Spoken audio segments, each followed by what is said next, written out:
రెండు చేతులెత్తి దేవుని స్తుతించుదాం. స్తోత్రం. హల్లెలూయా చెప్దాం. హల్లెలూయా.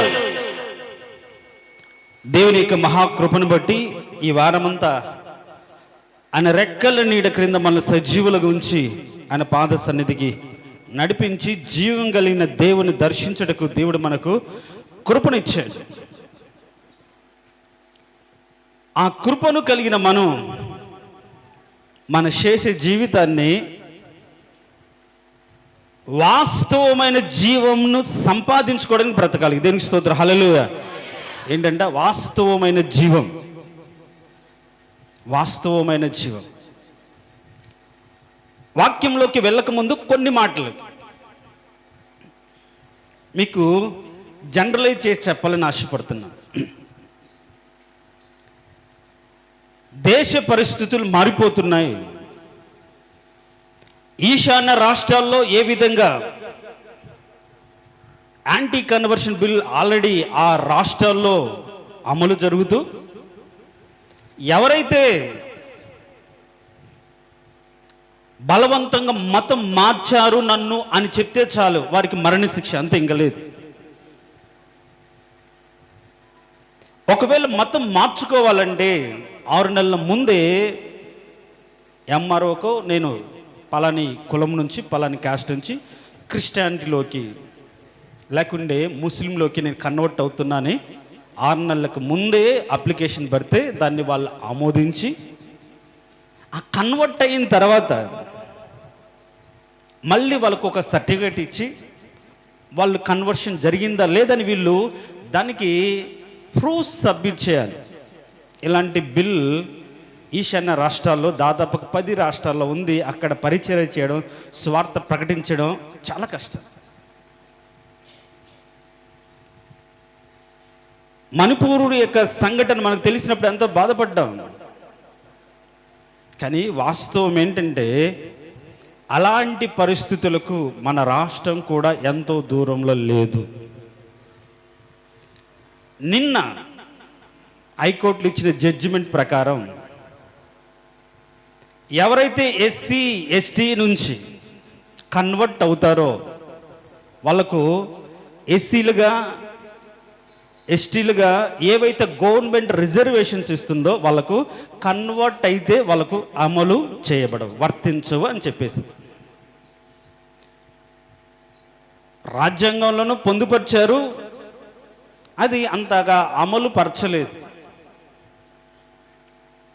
ఎందుకంటే క్రిస్టియన్ మతం కావచ్చు లేకుంటే ముస్లిం మతం కానీ దాంట్లో కులాలు ఉండవు కాబట్టి అది హిందూ మతంలోనూ బౌద్ధిజంలోనూ జైనిజంలోనూ మాత్రమే కులాలు ఉన్నాయి. అలా కన్వర్ట్ అయితే వాళ్ళకు పలాని కులంలోకి నువ్వు మార్చుకున్నావు అని మనం దానికి తగ్గట్టుగా రిజర్వేషన్స్ ఇస్తాం. కానీ ఎవరైనా సరే హిందూ మతం నుంచి క్రిస్టియన్ మతంలోకి కానీ ముస్లిం మతంలో కన్వర్ట్ అయితే అలాంటి వారికి వర్తించాల్సిన రిజర్వేషన్స్ ఉండవు అని తేల్చి చెప్పేసింది. అది రాష్ట్రాలకు వాళ్ళ వ్యక్తిగత సమస్యకు ఇచ్చేసింది గవర్నమెంట్, సెంట్రల్ గవర్నమెంట్. కేరళ రాష్ట్రంలో అయితే ఓకే, మీరు ఏ కులమైన కన్వర్ట్ అయినా సరే మీ రిజర్వేషన్స్ ఎక్కడికి పోవని కొన్ని చోట్ల ఇచ్చారు, కొన్ని రాష్ట్రాలు ఇచ్చాయి. కానీ మన ఏపీ గవర్నమెంట్ మాత్రం ఒకవేళ కన్వర్ట్ అయితే మీకు ఎస్సీ రిజర్వేషన్స్ వర్తించవు అని చెప్పేశారు. ఎందుకు చెప్తున్నారంటే రానున్న రోజుల్లో, ఎన్నో రోజులు కాదు, ఇంకొక సంవత్సరం 2 ఏళ్లలో నువ్వు చర్చికి వెళ్తున్నావా నీకు ఇది ఉండదు. నీకు రావాల్సిన ఇప్పుడు ఎస్సీ సబ్ కేటగిరీ చేసి ఒకవేళ దాన్ని బట్టి మనకి ఎక్కువ పోస్టులు వస్తాయి, ఎక్కువ అవకాశాలు అనుకున్న వాళ్ళ జీవితాల్లో ఇది ఒక పక్కలో బల్లెంలాగా మార్చుకున్న వారి జీవితాల్లో, కన్వర్ట్ అయిన వారి జీవితాల్లో నువ్వు కన్వర్ట్ అయితే ఖచ్చితంగా ఒకవేళ బీసీసీకి మార్చబడతారో దానికి ఏవైతే రిజర్వేషన్స్ ఉంటాయో అవి మాత్రమే మీకు ఇస్తారు తప్ప ఎస్సీలకు ఉన్నటువంటి రిజర్వేషన్స్ మీకు వర్తించవని గవర్నమెంట్ చెప్పింది. నేను అంటాను, ఒక మ్యాక్సిమం ఒక సంవత్సరం 2 ఏళ్లలో చాలామంది చర్చికి రావడం మానేస్తారు. ఎందుకు? చర్చికి వెళ్తే ఏముండవు, రిజర్వేషన్స్ ఉండవు. ఎట్లా చదివించుకోవాలి మేము పిల్లలను, ఎలా పోషించుకోవాలి, లేకపోతే డబ్బులు కట్టలేం కదా, ఏదో ఒక విధంగా బ్రతకాలి కదా అనుకొని చాలామంది ఇప్పటివరకు సర్వే జరగలేదు. కానీ ఇక మీదట ఒకవేళ ఎవరెవరు చర్చిలకు వెళ్తుండి కూడా కన్వర్ట్ అయ్యి కూడా ఎస్సీలుగా పరిగణించబడుతున్నారో వాళ్ళని ఫిల్టర్ చేయాలని ఒక ఆర్డినెన్స్ వచ్చిందనుకోండి, ఇంటింటికి వచ్చి వెళ్తే నీకు ఇది ఉండదు, ఇది కట్, ఏదో ఒకటి డిసైడ్ చేసుకో అని భయపెట్టి మభ్యపెట్టి క్రైస్తవ్యానికి క్రీస్తుకు దూరం చేయాలనే సాతాను యొక్క ప్రణాళిక. క్రైస్తవ్యంలోకి మారితే, క్రీస్తును అంగీకరిస్తే ఇవన్నీ ఉండవు అంటే ఇంక ఉండనప్పుడు ఇవన్నీ ఎందుకులయ్యా, ఏదో ఒక విధంగా బ్రతుకుదాం కదా అనుకొని చాలామంది రాజీ పడిపోయి దాంట్లోనే బ్రతకడానికి పూనుకొని లోకంలో బ్రతుకుతూ ఉంటారు. కానీ అది నిజమైన బ్రతుకు కాదు. వాక్యం ఏం చెప్తుందంటే, నా కోసం ఎవరైనా ప్రాణం పోగొట్టుకుంటే వాడు దాన్ని కాపాడుకుంటాడు. దీనికి స్తోత్రం, హల్లెలూయా. కాబట్టి రిజర్వేషన్స్ కోసమో లేకుంటే గవర్నమెంట్ ఇచ్చేటువంటి రాయితీల కోసమో వాటి కోసమో క్రీస్తును అమ్ముకోకుండా చేతైతే ధైర్యంగా, అవును నాకు అవసరం లేదు, నేను ఆయన నమ్ముకున్నాను, బ్రతికిస్తాడు, చంపుతాడు, చావైనా బ్రతుకైన క్రీస్తే అని ధైర్యం ఉన్న వాళ్ళే రాబోతున్న రోజుల్లో మందిరానికి వస్తారు. లేకపోతే ఎవరు రారు. వంకలు చూపుతూ సాకులు చూపుతూ కాలక్షేపం చేస్తారు. ఆ బ్రతుకు వ్యర్థం. నేను అంటాను, నువ్వు ప్రాణం పోతే దేవుని దగ్గరికి పోగలిగిన స్థితిలో నీ బ్రతుకును కాపాడుకో, చాలు. బతికి ఎవరిని ఉద్ధరించాలి, బతికి ఏం కట్టాలి, బతికి ఏం సంపాదించాలి? క్రీస్తు కోసం ప్రాణం పోగొట్టుకుంటే ఆయన దగ్గర ఉంటాం కదా, అందుకోసమే కదా ఈ యొక్క విశ్వాసం. క్రైస్తవం అంటే మార్గం అని అందరికీ తెలుసు, కానీ ఆ మార్గంలోకి రాకుండా సాతాను వేస్తున్నటువంటి ఉచ్చులో చాలామంది చిక్కుపడిపోతారు. వాళ్ళ భవిష్యత్తును ఉద్దేశించి బాధపడుతూ ఉంటారు. కాబట్టి ఇక మీదట బ్రతకడమా చావడం, ఏ స్థితిలో అయినా సరే క్రీస్తు కోసం బ్రతికే మనస్తత్వం కలిగిన వారిగా, మార్చబడిన వారిగా మనం ఈ లోకంలో బ్రతకాలి. దేవునికి స్తోత్రం, హల్లెలూయా. శబ్దం ప్రైజ్, హల్లెలూయా. ఇప్పుడు చేతులు ఎత్తినంత ఈజీ కాదు. నోట యేసు అనే మాట కూడా పలకుండా రోజుల్లో వస్తున్నాయి, చెప్పలేవు ఎదుటి వారికి. అందుకని ఈసారి బాప్తీసాలు ఇచ్చారనుకోండి, ముందుగానే ఇది నా సొంత నిర్ణయము చొప్పున, నా హృదయపూర్వక ఇష్టము చొప్పున, నా తల్లిదండ్రుల ఇష్టపూర్వకం చొప్పున నేను తీసుకున్న నిర్ణయం అని మన చర్చికి లెటర్ ప్యాడ్ మీద రాపిచ్చి వారితో సంతకాలు చేయించి వారికి మాత్రం బాప్తీసాలు ఇస్తాం. దీనికి స్తోత్రం, హల్లెలూయా. ఎందుకంటే నన్ను బలవంతంగా ముంచాడు, నాకు తెలియకుండా ఇచ్చాడు అని చెప్పారనుకోండి, అంతే, జైలే. అలాంటి పరిస్థితులు ఉన్నాయి ఇప్పుడు ఈశాన్య రాష్ట్రాల్లో. ఒకవేళ అలా చెప్తే చాలు, నన్ను బలవంతంగా కన్వర్ట్ చేస్తున్నాడని ఏ పాస్టర్ మీదో ఏ క్రైస్తవుడి మీద ఒక మాట చెప్తే చాలు, దానికి ఆధారాలు అవసరం లేదు, జైల్లో వేయడమే. వాడు దాని నుంచి విడిపించబడానికి సంవత్సర కాలం పడుతుంది, జీవితకాలం పడుతుంది. ఎస్సీ అట్రాసిటీ కేసు అనేది ఒకటి ఉంది. కుల దూషణ చేస్తే వాటికి ముందు జైలు వేస్తారు, దాని తర్వాత. అట్లనే యాంటీ కన్వర్షన్ బిల్ అనేది పాస్ అవుతుంది. దానికి విరోధంగా మొన్న చనిపోయినటువంటి ప్రవీణ్ పగడాల గారు పోరాడడానికి పూనుకొని మొన్న 30వ తారీఖు అది హీరింగ్ వస్తే సుప్రీంకోర్టు ఈ నెల 14, 15 తారీఖు దానికి పోస్ట్ పోన్ చేశారు.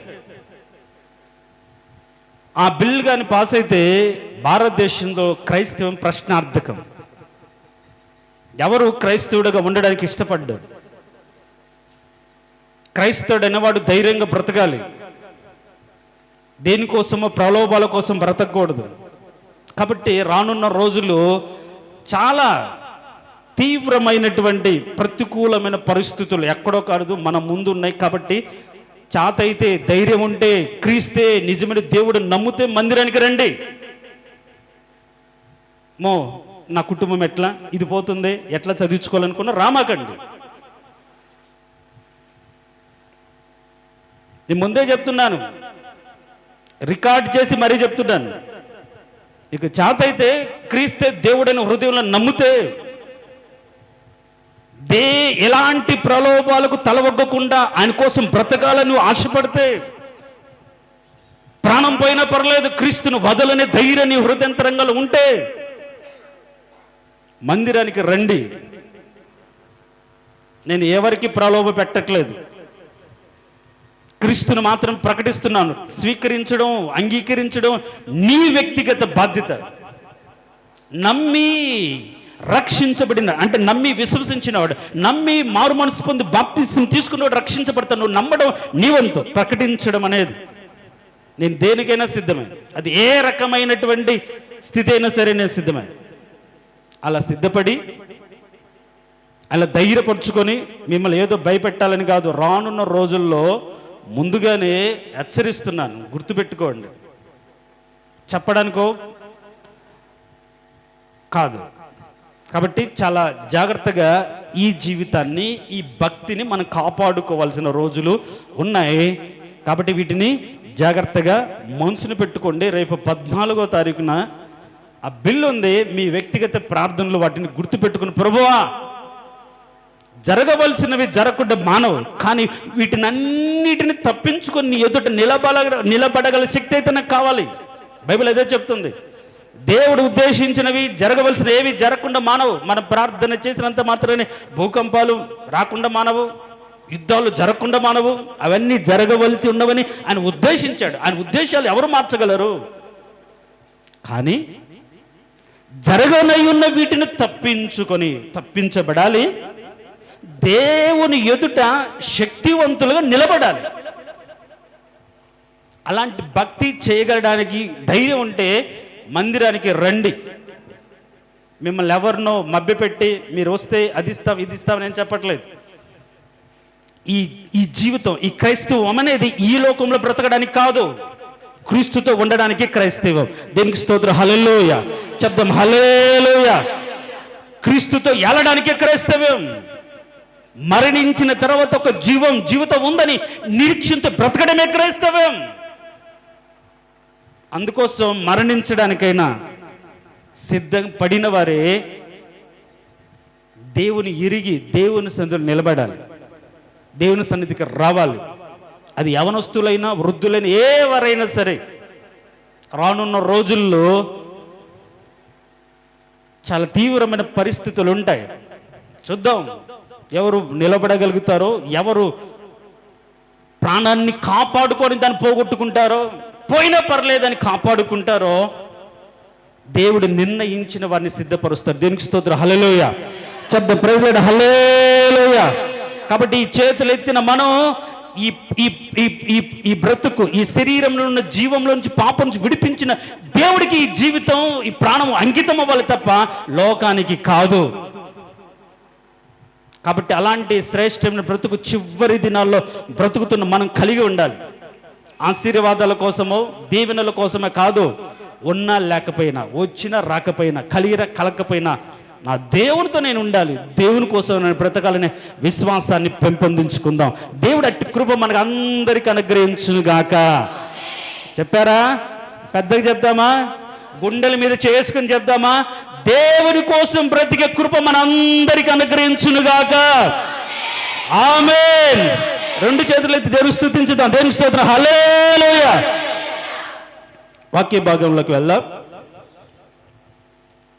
అపోస్తలుడైన పౌలు ఎఫెసీయులకు రాసిన పత్రిక 4వ అధ్యాయం. పోయిన వారం చదివినటువంటి ఆ వచన భాగాన్ని మరొకసారి 18వ వచనం. వారైతే అంధకారమైన మనసు గలవారై తమ హృదయ కాఠిన్యము వలన తమలోనున్న అజ్ఞానము చేత దేవుని వలన కలుగు జీవములో నుండి వేరుపరచబడిన వారై. చాలు.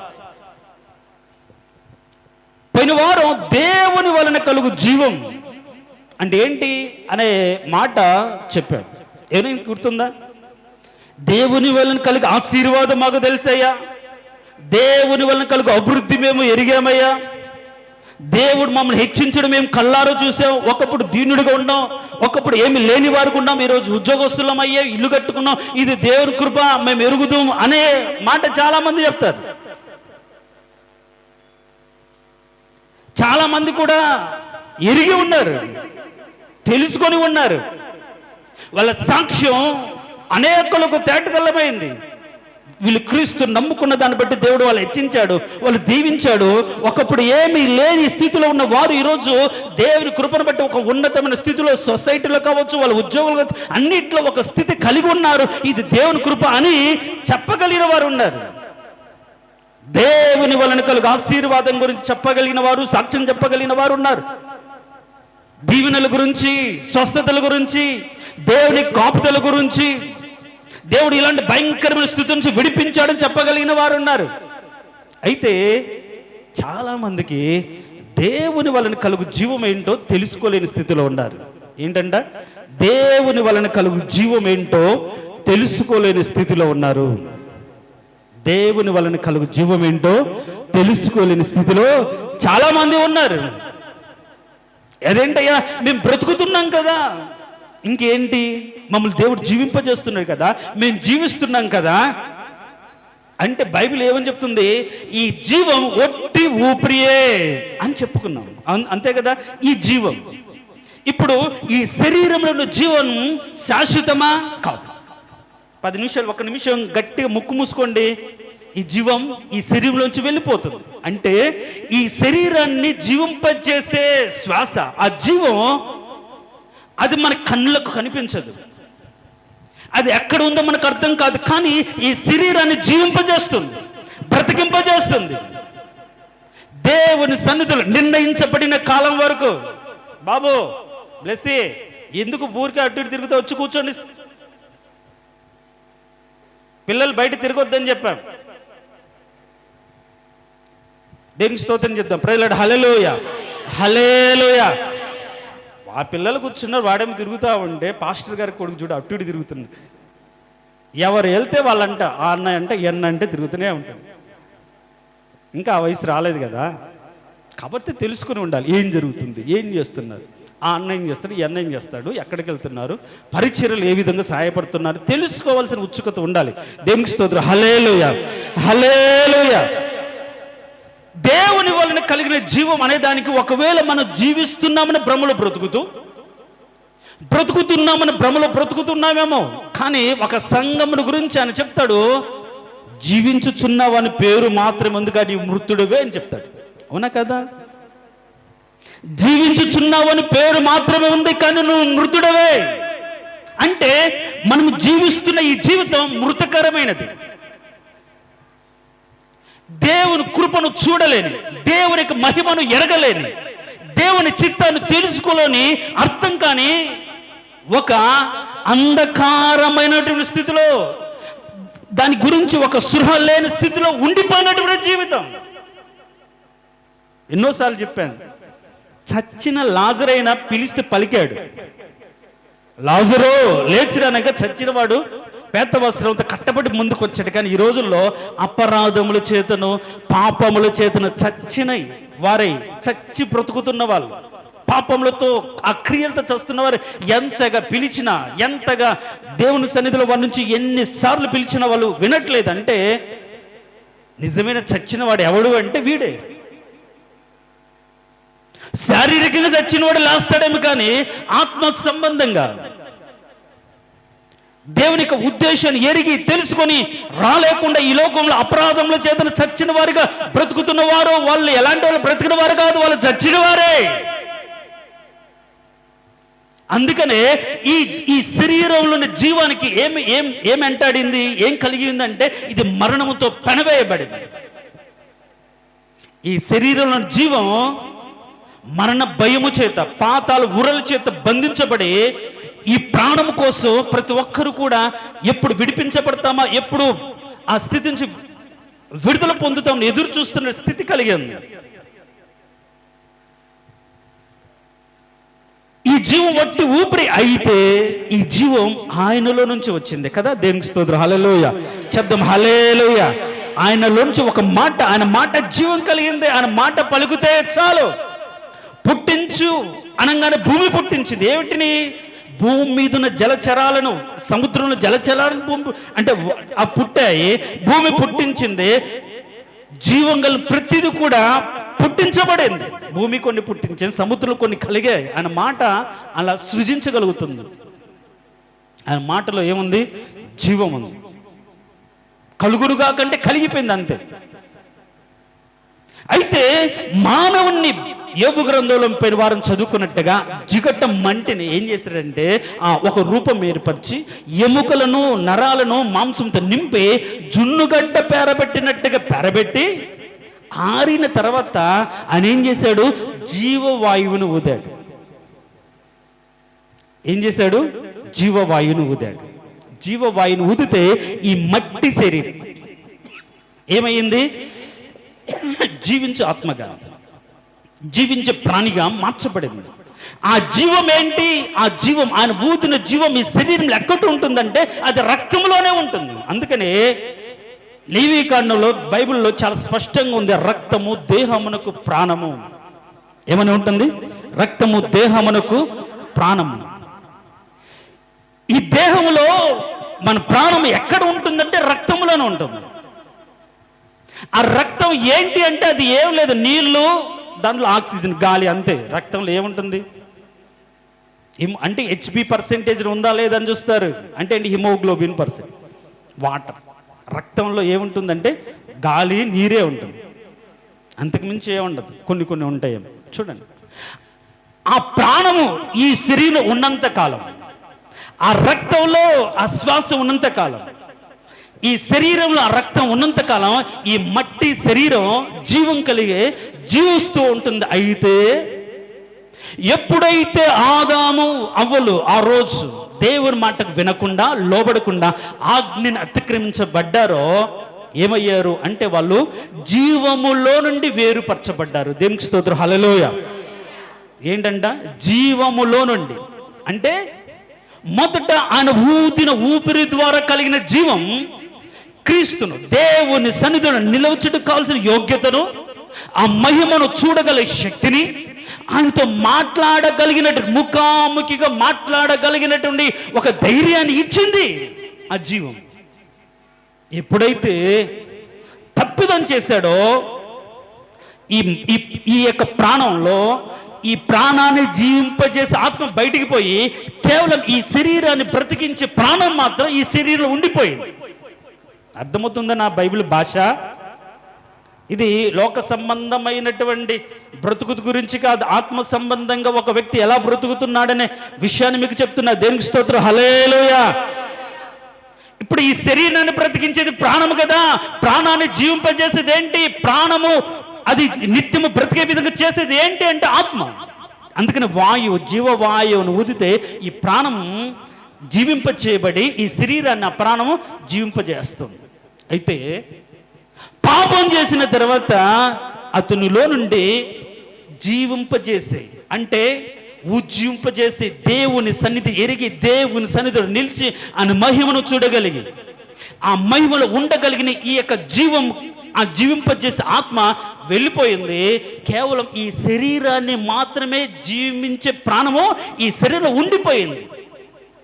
అయితే ఈ ప్రాణం, ఈ శరీరము ఇంకా మరణ బంధకముల చేత చుట్టబడి చచ్చిన వారి యొక్క ప్రాణము సాతాను కబంధ హస్తాల్లో వాడు ఒక మూల దాచుకునే స్థితిలోకి వెళ్ళిపోయిన స్థితిలో ప్రభు అయిన యేసుక్రీస్తు లోకానికి వచ్చాడు. దేవునికి స్తోత్రం. హల్లెలూయా. చెప్దాం ప్రైజ్ లార్డ్. హల్లెలూయా. రెండు చేతులు చెప్దాం ప్రైజ్ లార్డ్. హల్లెలూయా. ప్రభు అయిన యేసుక్రీస్తు ఈ లోకానికి వచ్చి ఈ ప్రాణము, ఈ జీవం మన్నబంధకముల చేత కట్టబడి బ్రతుకుతున్న పేరుతో మాత్రం ఉండి, అంటే జీవిస్తున్న పేరు మాత్రం ఉండి మరణించిన స్థితిలో ఉండిన ఈ మానవ జీవితాన్ని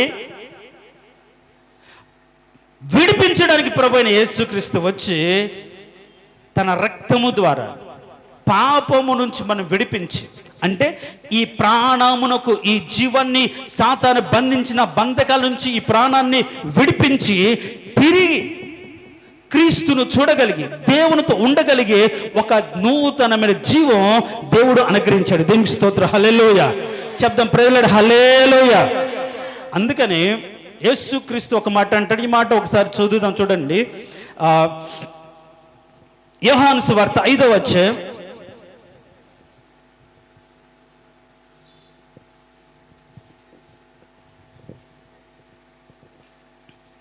24వ వచనం. నా మాట విని నన్ను పంపిన వాని యందు విశ్వాసం ఉంచువాడు వాడు తీర్పులోనికి రాక, చాలు, మరణములో నుండి జీవంలోకి దాటినాడు. అంటే మరణంలో మనం నిలిచి ఉన్నాం. మరణ బంధకాలతో చుట్టబడిన ఈ జీవితం కలిగి ఉన్నాం ఈ లోకంలో. అయితే ఎవరైతే ప్రభువుని యేసుక్రీస్తుని ఎరిగి అంగీకరించి సర్వ మాన పాపవాళి విమోచనార్థం ఆయనే నిజమైన దేవుడని యేసుక్రీస్తు నరవతరికి లోకానికి వచ్చి సర్వలోక మానవాళి యొక్క విమోచనార్థం తన రక్తాన్ని వెలగా చెల్లించి పాపం నుంచి విడిపించాడని ఎవరైతే నమ్ముతారో వారిని ఈ మరణములో నుంచి ఎక్కడికి వాళ్ళు దాటి ఉన్నారంటే జీవములోనికి దాటి ఉన్నారని చెప్తున్నారు. దేవునికి స్తోత్రం. హల్లెలూయా. అంటే మన్న బంధకముల చేత చుట్టబడి కట్టబడి వేదనతో ఉన్న మన బ్రతుకులను దేవుడు ఈ మరణకరమైన పాపిష్టి లోకములోంచి ఎక్కడికి నడుపుతున్నాడు? జీవములోకి దాటించాడు. దేవునికి స్తోత్రం. హల్లెలూయా. అందుకే ప్రభు అయిన యేసుక్రీస్తు లోకానికి వచ్చి అని అంటాడు, నేనే మార్గమును సత్యమును జీవము. ఆత్మ నశించిపోయింది. దేవుని కృపను ఎరగకుండా దేవుని సన్నిధిలో నిలవలేని స్థితిలో, ఈ శరీరాన్ని నిలపలేని స్థితిలో ఆత్మ వెడలిపోయింది మానవుడి జీవితంలో నుంచి. అయితే యేసు ప్రభు ఈ లోకానికి వచ్చి ఆత్మ తిరిగి వారి యొద్దకు చేరడానికి ఉన్న అడ్డంకులన్నిటిని తీసివేసి తిరిగి వారిని ఉజ్జీంప చేయడానికి కలిగిన ఒక మార్గాన్ని ప్రభువైన యేసుక్రీస్తు సిద్ధపరిచి ఈరోజు మన క్రీస్తుతో కూడా నిలబడడానికి కృప చూపించాడు. దేవునికి స్తోత్రం. హల్లెలూయా చెప్దాం. Praise Lord. హల్లెలూయా. అందుకనే ఆయన మరణంలోనికి బాప్తిసం పొందిన మనము అనే మాట మనం చదువుతాం. ఆ విధంగానే బాప్తిసంలోకి పాలు పొందిన వారు నూతన జీవం పొందిన వారైన ఒక మాట మనం చదువుతాం. దేవునికి స్తోత్రం. హల్లెలూయా. ఒక మాట చదువుతాం చూడండి. రోమీలకు రాసిన పత్రిక 6వ అధ్యాయం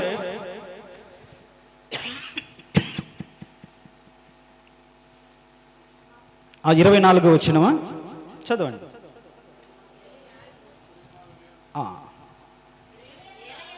4వ వచనమే అనుకుంటాను. 6:4.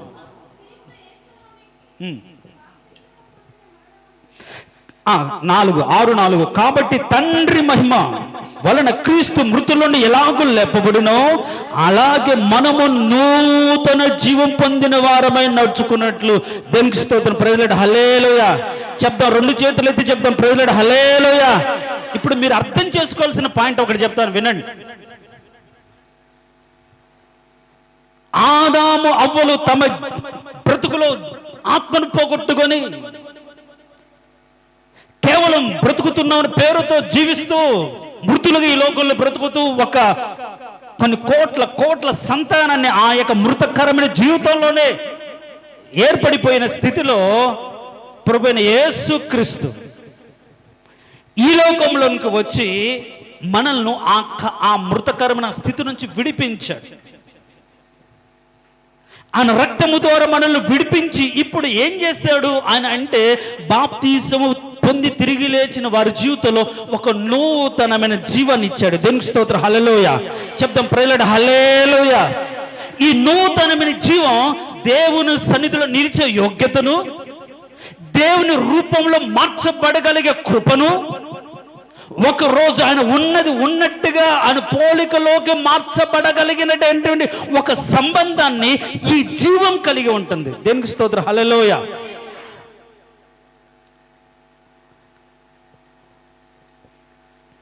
వినండి,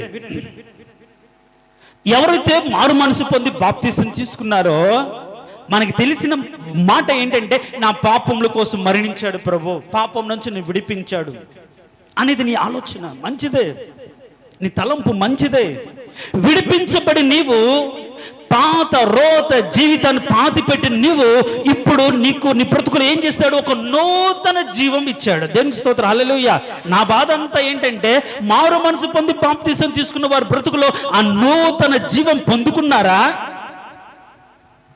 లేకుండా అలానే ఇంకా అదే క్రియల్లోనే ఇంకా అదే బ్రతుకులో బ్రతుకుతున్నారా? నూతన జీవం పొందిన వారి జీవితాల్లో ఆత్మయే జీవింపజేయుచున్నది. సో తిరిగి లేచిన బ్రతుకులు ఎవరు జీవింపజేస్తారు? ఎలా బ్రతుకుతారు వాళ్ళు? మనం పోగొట్టుకున్నది ఆత్మ, దేవునితో ఒక సంబంధం పోగొట్టుకున్నాము. ఆ ఆత్మను దేవుడు మనకు అనుగ్రహించాడు. ఆత్మ ద్వారా దేవునితో ఒక సంబంధం కలిగి ఆ ఆత్మ ద్వారా శరీర ఇచ్చలు చంపుకొని ఈ లోకంలోనే ఆత్మను కలిగిన మనము ఆత్మానుసారంగా ఆత్మ సంబంధమైన దేవుడు ఆత్మ కాబట్టి ఆ పోలికలో మార్చబడడానికి నూతన జీవం ఆత్మ ద్వారా పొందుకొని బ్రతకాలి. దేవునికి స్తోత్రం, హల్లెలూయా. కాబట్టి ఈ లోకంలో ఎక్కువగా అపార్థం చేయబడుతున్న మాట ఏంటి? నా ఆత్మ.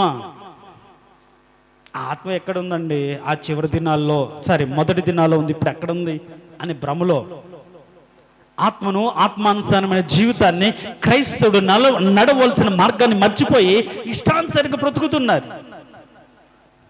మరణములో నుంచి జీవంలోకి దాటించాడు.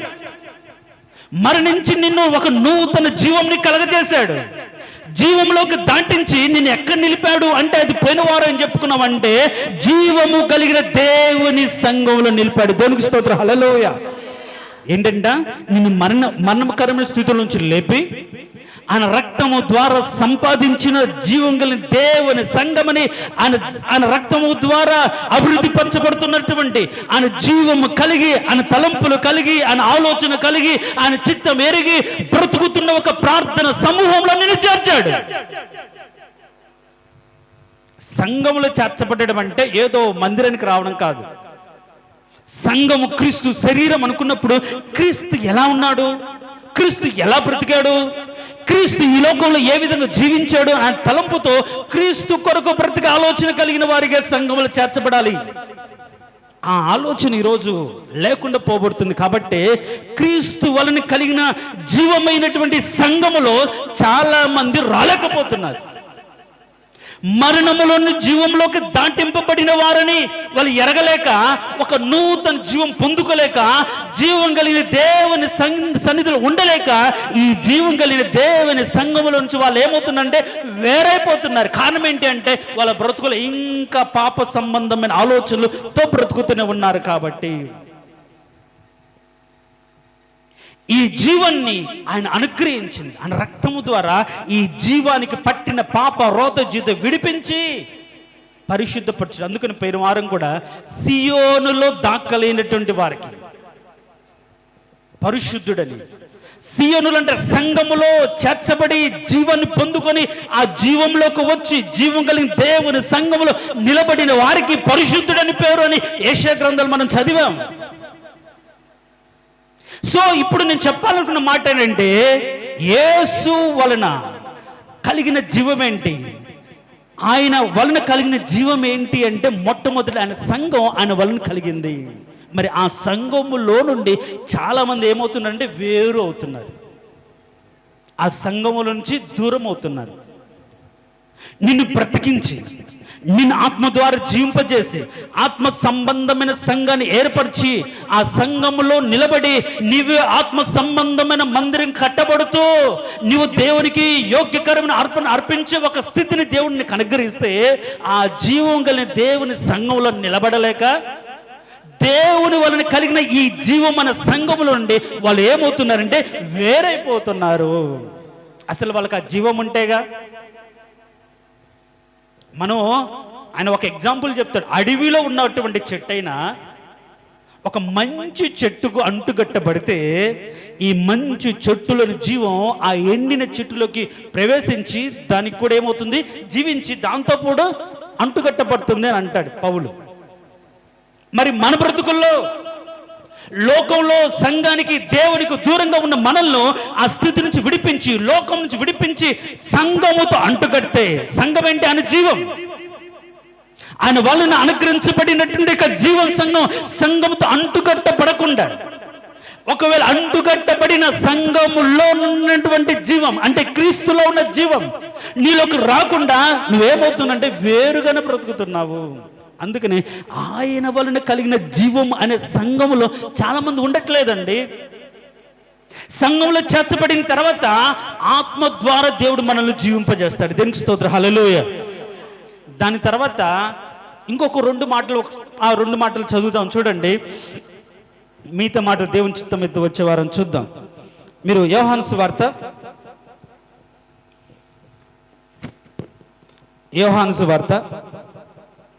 6వ అధ్యాయం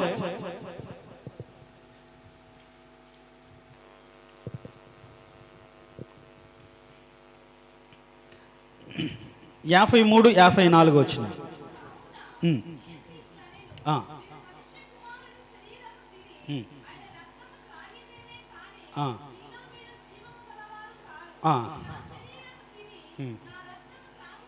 చూడండి, నా శరీరము తిని చదవమ్మా, నా రక్తము త్రాగువాడే నిత్య జీవం కలవాడు. దేవునికి స్తోత్రం, హల్లెలూయా. సంఘములో చేర్చబడిన తర్వాత వాళ్ళు జీవింపబడడానికి దేవుడు వారికి ఇచ్చిన ఆహారం ఏంటి? ఆయన శరీరం, ఆయన రక్తం. ఎంతమంది నాన్ స్టాప్గా ఒక సంవత్సరం అంతా ఆయన బల్లలో, ఆయన శరీరంలో పాలు పొందిన వాళ్ళు ఉన్నారు. చాలామంది ఏం చేస్తారంటే ఒక వారం ఏదైనా తప్పిదం చేస్తే, మనస్సాక్షి గద్దిస్తే ఆ వారం మానుకుంటారు, అది వదిలిపెట్టరు, సరిదిద్దుకోరు. వచ్చే వారం మనసును చంపుకొని మళ్ళీ తీసుకోకపోతే వీళ్ళు ఏదో తప్పు ఉంది అని అనుకుంటారని వీరిని చూసి ఆయన శరీరంలో పాలు పంపులు పొందుతారు, ఆయన రక్తమును స్వీకరిస్తే అది కరెక్ట్ కాదు. నువ్వు విమర్శ చేసుకోకుండా, సరిగా బ్రతకకుండా ఆయన శరీరంలో పాలు పంపులు పొందితే అది శిక్ష, మరణం. అందుకని ఆయన చాలా కఠినంగా ఉంటుంది. ఇందు నిమిత్తం కొందరు నిద్రిస్తున్నారు. నువ్వు జీవం కలిగిన దేవుని సంఘంలో చేర్చబడిన తర్వాత నీవు జీవింప చేయడానికి ఆయన నీకేమి ఇచ్చాడంటే ఆ శరీరాన్ని ఇచ్చాడు, ఆయన రక్తం ఇచ్చాడు. అంటే ఆయన శరీరము, ఆ రక్తము అంటే ఆయన వాక్యం. ఆయన శరీరము ద్వారా ఏర్పరచబడిన సంఘంలో నేను చేర్చి ఆయన ఈ లోకంలో బ్రతికినటువంటి ఆ బ్రతుకును అర్థం చేసుకొని నీ మరణ దినం వరకు ఆయన జరిగించి నీ పట్ల చూపిన ప్రేమను తలపోసుకుంటూ ఆయన గురించి బ్రతకడానికి ఉద్దేశించిన శరీరాన్ని ఇచ్చాడు. ఆయన రక్తాన్ని అందుకే ఇచ్చాడు. అది సాదృశ్యపూర్వకమైనది. దాన్ని తింటున్న నీవు, దాన్ని స్వీకరిస్తున్న నీవు దేవుడు నిత్య జీవాన్ని అనుకరించడానికి ఆయన శరీరంలో పాలు పంపులు దయచేశాడు. అంటే నేను కూడా ఆ శరీరం ఒకడిగా మార్చబడి, ఒకరిగా నివసింప చేయబడి ఒకరోజు ఆయన పోలికలో మార్చబడి కృపను నాకు అనుగ్రహించాడు. దేవునికి స్తోత్రం, హల్లెలూయా. అంటే నేను పోయిన వారం కూడా చెప్పాను, పాలు ఉన్నాయనుకోండి, పెరుగు కావాలి, ఏం చేస్తారు మీరు? తోడు ఎంత వేస్తారు? ఇంత పెరుగేస్తారా? అది ఇన్ని పాలున్నా సరే ఒక చుక్క తోడేస్తారు. కొంతసేపటికి ఏమైపోతుంది? పెరుగైపోతుంది. అంటే పాల లాంటి మన బ్రతుకులో ఆత్మను తోడు కొద్దిగా ఒక చుక్క వేయంగానే కొంతకాలానికి మనం కూడా ఆ ఆత్మలాగా మార్చబడాలి. అందుకే ఆత్మలో పాలు మనకు దయచేశాడు. ఎప్పుడైతే మనం ఆ శరీరంలో పాలు పంపులు పొందుకుంటుంటామో, ఆత్మలు పాలు పొందుకుంటామో, కొంతకాలానికి వెంటనే పెరుగు మార్చబడదు కదా. మార్చబడుతుందా? దానికి ఒక టైం ఉంటుందిగా, కొంతకాలం అనేది ఉంటుందిగా. కొంతకాలానికి కొద్దిగానే ఆయన ఆత్మను కొద్దిగానే మనకి ఇచ్చాడు, కానీ కొంతకాలానికి మనం పూర్తిగా ఆత్మ సంబంధమైన వ్యక్తిగా మార్చబడతాం. దేవునికి స్తోత్రం, హల్లెలూయా. దేవునికి స్తోత్రం, హల్లెలూయా. కాబట్టి పాపము నుంచి మరణం నుంచి జీవంలోకి దాటిన మనం, జీవము కలిగిన దేవుని సంఘంలో చేర్చబడిన మనం ఆత్మ ద్వారా జీవింప చేయబడుతూ ఆయన సాదృశ్యపూర్వకమైన మరణం అంటే ఆయన శరీరం, ఆయన యొక్క రక్తాన్ని మనం స్వీకరిస్తున్న వాళ్ళు ఆ సంఘంలో సజీవులుగా ఉంటారు. కానీ వీటికి చాలా మంది దూరంగా ఉంటున్నారు. చాలా మంది వీటిని అంగీకరించట్లేదు. చాలా మంది రెగ్యులర్గా ఆయన శరీరంలోకి రావట్లేదు. అంటే వాళ్ళు ఏమవుతున్నారంటే ఆయన వలన కలిగిన జీవంలో నుండి వేరుపరచబడుతున్నారు. కారణాలు చెప్తాలండి తర్వాత. ఏంటి ఆయన వలన కలిగిన జీవం అంటే సంఘం. మలిన పట్టిన పాపిష్టి ఈ యొక్క జీవితానికి ఆయన అనుగ్రహించిన ఆత్మ జీవం. అందుకని ఆత్మయే జీవింపజేయునదే. కాబట్టి ఆత్మ సంబంధంగా మనం పుట్టాలి. ఆత్మ లేకపోతే అనేవాడు కాదు. ఆత్మానుసారంగా మనం బ్రతకాలి. సో ఈ శరీరంలో జీవించినంత కాలము శరీర ఇచ్చలను మనం అనుభవించడానికి కాదు, కానీ వాటిని సరైన పద్ధతిలో ఉపయోగించుకొని వాటి ద్వారా అంటే కొన్నిసార్లు వదిలిపెట్టి ఒక రోజు అన్న రూపంలోకి మార్చబడే ఆత్మ సంబంధమైన పోలికలోకి వెళ్ళటానికి ఈ శరీరంలో బ్రతకాలి తప్ప కేవలం దీన్ని పోషించుకోవడానికి, తినడానికి, త్రాగడానికి కాదు. కాబట్టి దేవుడు ఈ శరీరానికి ఉన్న జీవం మరణకరమైన స్థితిలో ఉంటే దాన్ని జీవం గల దేవుని సంఘంలోకి నిన్ను దాటించి ఆత్మ ద్వారా దేవుడు నిన్ను జీవింపజేసి ఆయన శరీరం అనే రక్తము ద్వారా జీవింపజేయడానికి దేవుడు కృపనిచ్చాడు. మరి ఈరోజు ఆయన శరీరాలను పాలు పంపులు పొందుతున్నావా? ఏంటమ్మా అంటే మనసు బాగలేదు. ఎందుకు బాగలేదు? ఒక వారం తీసుకోకపోతే బాగైపోతుందా? చాలా జాగ్రత్తగా వినండి, అర్థం చేసుకోండి. నువ్వు బ్రతకడానికి దేవుడు తన శరీరాన్ని ఇచ్చాడు, తన రక్తాన్ని ఇచ్చాడు. నువ్వు బ్రతుకుతున్నావా? ఆయన శరీరమనే ఆ వాక్యాన్ని అర్థం చేసుకుని దాని ప్రకారంగా బ్రతుకుతున్నావా? ఆ రక్తము ద్వారా పరిశుద్ధత పొందుకొని ఆ పరిశుద్ధతను జీవిస్తున్నావా? శరీరం రక్తం దేనికి సాదృశ్యం? శరీరం శ్రమకు సాదృశ్యం. ఆయన శ్రమ ద్వారా అంటే ఆయన శరీరం ద్వారా శ్రమపడి అని ఉంది. కాబట్టి నువ్వు బ్రతుకుతున్నంత కాలం నువ్వు శ్రమలు ఉంటాయి, బాధలు ఉంటాయి, వేదనలు ఉంటాయి. అయినా సరే ఆయన కోసం నువ్వు బ్రతకాలని ఆలోచనతో నువ్వు ఎప్పుడు ఆయన శరీరంలో పాలు పంపులు పొందాలి. అది అలవాటు, ఆచారం కాదు. ఆయన మరణ పునరుద్ధానాలను నీ హృదయాంతరంగాలు కలిగి బ్రతకడానికే ఆ సాదృశ్యపూర్వకమైన ఆలోచన. ఈ నా శరీరము తిని నా రక్తం త్రాగువాడే నిత్య జీవం కలిగింది. జీవం వారిలోకి వస్తుంది. దానికి దూరంగా ఉండి ఆత్మ సంబంధం జీవం లేకుండా చచ్చిన వారిగా మందిరం పక్కన మందిరంతో అంటుకట్టపడకుండా మందిరంలోని జీవం వారి బ్రతుకులు లేకుండా దేవుని సంఘంలో ఉంటున్నారు. కరెక్ట్ కాదు. ఆయనలో నుండి వేరు చేయబడి ఆయన వలన కలిగిన జీవంలో నుండి వేరు చేయబడిన వారిగా బ్రతుకుతున్నారు. ఆత్మ ఆయన వలన కలిగింది. ఆత్మ సంబంధం జీవితం నుంచి వేరు చేయబడుతున్నారు. సంఘం ఆయన వలన కలిగింది. సంఘానికి రాకుండా వేరు చేయబడుతున్నారు. సంఘములో ఉన్నటువంటి ఆయన అనుగ్రహించిన శరీరం రక్తము పుచ్చుకోకుండా వేరు చేయబడుతున్నారు. సంఘ నియమంలోకి పాటించకుండా వేరుగా ఉంటున్నారు. ఇలా చెప్పుకుంటూ పోతే అనేక రకమైనటువంటి ఆలోచన మనం చెప్పుకోవచ్చు. కానీ ఒక్కటే మాట, మరణములో నుండి జీవంలోకి మనం దాటించి ఆయన జీవము అంటే ఏంటి? ఆయన శరీరం అనే సంఘం అనే జీవంగల సంఘములో మనం నిలిపితే ఆ జీవంగల సంఘములో నువ్వు నిలబడి క్రీస్తు నీ బ్రతుకులు నివసించున్నట్లుగా నువ్వు అభివృద్ధి పొందుతున్నావా? సంఘంలో నిలబడి, లేకుంటే వేరైపోతున్నావా? దూరమైపోతున్నావా? ఎలా ఉంటున్నావు?